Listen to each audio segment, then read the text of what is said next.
Hello, my name is Mario, and my biome project is inspired by the tropical rainforest. Now you might be wondering, what is a tropical rainforest? Well, a tropical rainforest is a moist biome with tall, mostly evergreen trees, and they're normally humid, wet, and hot. And rainforest, the reason they're called rainforest is because it rains all year round.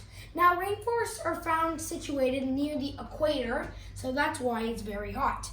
Rainforests only cover just 6% of the world's surface, but more than half of its plant and animal species live there. The largest rainforests in the world are the rainforests that surround the Amazon River in South America and the Congo River in Africa. Rainforests used to cover up 14% of the world's surface, but now due to human deforestation, half of the world's rainforests have disappeared forever. And now the rainforest only covers 6% of the Earth's surface. And if deforestation continues at this rate, then we're going to lose all our rainforests in less than 40 years. So it's our job to help protect and learn about the rainforest before they're gone and decimated from the planet forever. Alright, so now let's just talk about the layers of the forest. But I'm just not going to say like a regular speech. I'm going to take you inside the rainforest and show you everything there is head on. So if you're ready, let's travel into one of the wildest places on Earth. Alright, so I am located down here on the forest floor. Not a lot of animals and plants live here. So the forest floor is completely covered in shade because there is a lot of trees, and the soil down here isn't that good. So it's home to lots of animals, including capybaras, tapirs, leafcutter ants, giant ground snails, earthworms, and lots more. Oh, and don't forget about the butterous roots. These roots they don't really consume that much water because, not a lot of water gets down in the forest floor. Whoa, what's that? It's an elephant! That's a true giant! Well, let's be careful and back away. Alright, so now let's climb up the trees into the understory. This is where some of the most iconic animals live here, including greater bulldog bats. Whoa, that's creepy, look out! Howler monkeys. Ah, that's loud. Let's move on. Jaguars. Uh-oh, let's not become his breakfast and move away. An emerald tree boa. Oh no, we don't want him to squeeze us to death and become his lunch. And there's a red-eyed tree frog. Wow, isn't that just a beautiful amphibian? All right, let's climb up to the primary layer of the rainforest, the canopy. This is where most of the animals in the rainforest live here. There's a sloth. I bet I can beat you in an arm race. Hummingbirds. Wow, they really hum like a bee. Green iguanas. He's not really green. He's more of a brown guy, but whatever. There are butterflies, like blue morphos. I think we'd call him brown morpho because there are brown layers under his wings. The postman butterfly. I hope he's not delivering the mail.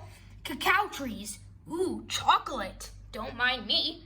Toco toucans. That's a big beak you got there. I don't think you keep a lot of secrets. Okay, so now we are at the top of the rainforest, the emergent layer. This is where a lot of birds, small monkeys, and insects live. There's the scarlet macaw. Wow, that is one beautiful bird. Squirrel monkeys. You better scour up and get those acorns. Capuchin monkeys. Wow, he doesn't really have anything under his chin. There's the harpy eagle. We better watch out. His talons are as long as a grizzly bear's claw. The jumping stick. Wow, I didn't know sticks could jump. And this is where most of the sunlight in the rainforest comes in. And there is a lot of wind and it rains all year round. And as you can see, there's so much sunlight up here. Down there in the forest floor, there was no sunlight. It was zero light. But then when we went into the understory, sunlight started coming in a little bit. The canopy, there was kind of a lot of sunlight. But here in the emergent layer, this is where all the sunlight is. And this is actually where a lot of the rain comes in, so it provides a lot of food, shelter, and water for lots of the creatures that call the rainforest home. Alright, so now we're just going to talk about how the food chain / food web of this biome works. It starts with the plants, for example, the rubber tree or the mango tree or the cacao tree. And they are the bottom of the food chain. They are known as producers, and they give food to the primary consumers, aka the herbivores, which are elephants, tapirs, capybaras, sloths, and some monkeys. And then there are the secondary consumers, aka the carnivores. They're the ones that eat meat. For example, the toucan, which is an omnivore, which eats both plants and meat. Jaguars, leopards, squirrel monkeys, harpy eagles, and emerald tree boas. So they are the carnivores, aka the secondary consumers. And they are the ones that eat meat. And now, the final one, which is I call the third consumers, are the decomposers. For example, the worms and the mushrooms.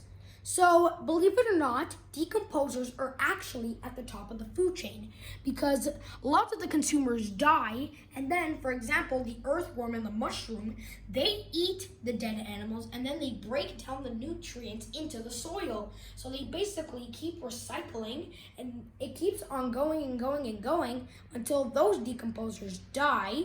But when they die, the new generation comes in, and then the entire process just keeps going. So, decomposers are the top of the food chain. Alright, so now we're just going to jump into the natural resources that call this rainforest home and how people use these products.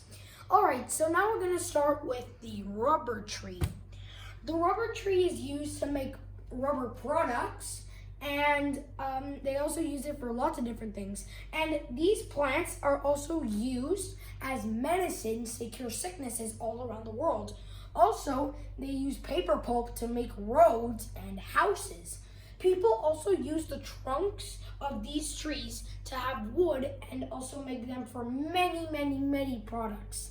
And also people extract minerals from the rainforest to sell them in the market and get a little bit of dollar dues.